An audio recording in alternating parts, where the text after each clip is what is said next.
Mes frères bien-aimés, comme vous le savez, la semaine que nous sommes en train de vivre est appelée Semaine Sainte. C'est dire que ne sont pas seulement saints les 3 jours que nous allons vivre, jeudi, vendredi et samedi saint. Toute la semaine, notre Seigneur Jésus-Christ nous fait comprendre que nous devons nous sanctifier. Et à travers la grâce qu'il nous donne, à travers sa Sainte Eucharistie, à travers aussi la charité que nous partageons entre nous, mais aussi à travers ces magnifiques textes que nous recevons de la Sainte Église, nous pouvons nous transformer en profondeur. Et ce qui est incroyable, mes frères, moi-même, je n'en reviens pas, c'est que le Saint-Esprit a décidé pour nous transformer, depuis 2 jours, de nous mettre en présence de Judas. C'est quand même incroyable. Hier, je vous l'ai dit, Judas nous était présenté tout simplement comme le traître, évidemment, pour qu'à notre tour, nous fassions bien attention et que nous trahissions pas le Christ en vivant bien autre chose que sa sagesse. D'où la nécessité pour nous, mes frères, en ces jours saints, de mettre beaucoup d'attention aux paroles de Jésus et à travers ces paroles, réellement de se dire que nous voulons vivre pleinement comme il nous le demande. Ce soir, nous découvrons la raison de la trahison.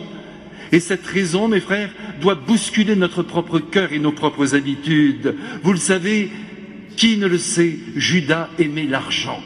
Jésus lui-même le savait, c'est peut-être la raison pour laquelle il lui a confié la bourse de toute la communauté des apôtres.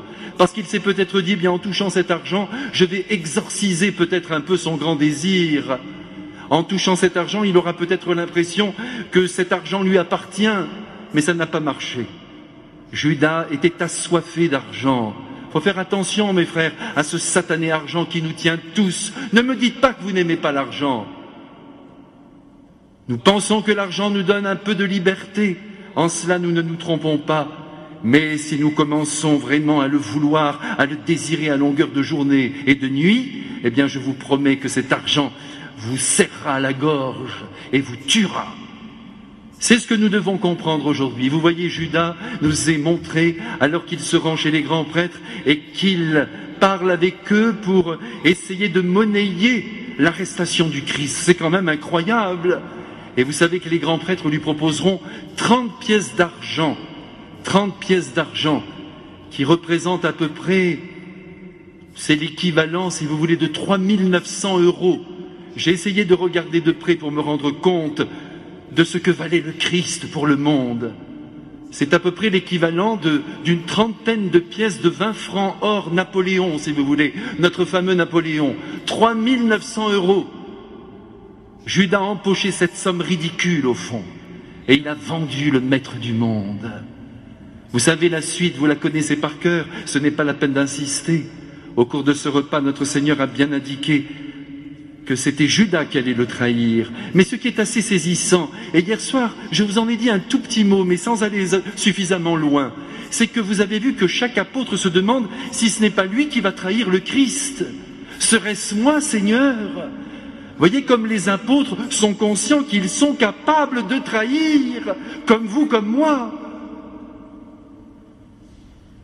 Quand on aime l'argent, on peut faire n'importe quoi. Attention, mes frères, et pour le trouver et pour le garder. Ce qui est tout à fait étonnant, c'est que Judas lui-même pose cette question également. Serait-ce moi ? Et ce n'est pas pour tromper les apôtres. Tout cela me laisse penser que le grand instigateur de toute cette affaire, c'est Satan. Et il se peut même que d'une certaine façon, Judas ait été aveuglé par la présence démoniaque qui est entré dans son être. Car vous le savez, le démon est entré au cours du repas dans son cœur, au moment même où il a accepté la bouchée que Jésus lui tendait, et qu'il a laissé croire que c'était l'ami du Christ, et il le trompait, tout en acceptant ce geste si fort sur le plan symbolique.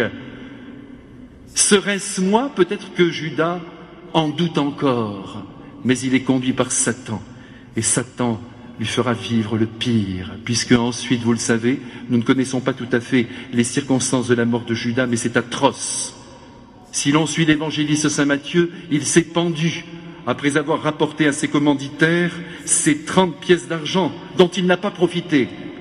Et si l'on en croit les Actes des Apôtres au chapitre 1er, c'est Saint Pierre qui le dit. Et moi, je suis porté à croire que Saint Pierre, là, nous donne la vraie raison. Il nous dit que cet homme a acheté un champ. Ça paraît assez logique, il a quand même voulu profiter de cet argent.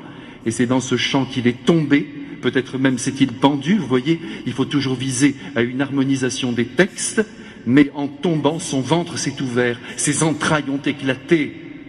Parce que mes frères, à force de vouloir engloutir l'argent, de vouloir vivre pour soi, eh bien le ventre éclate et on voit toute l'horreur que contient le ventre d'un homme.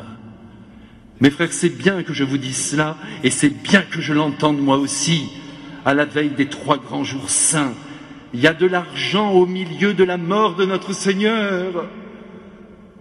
Faisons attention, ne soyons pas attachés aux biens de la terre, mes frères bien-aimés. Donc de temps en temps, il faut que nous fassions quelques exercices de générosité.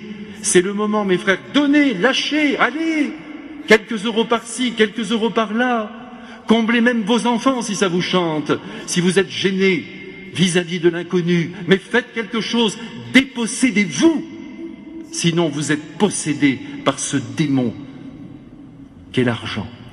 Je compte sur vous, mes frères, écoutons cette leçon que notre Seigneur Jésus-Christ nous a donnée ce soir, lui qui est mort pour une poignée de monnaie.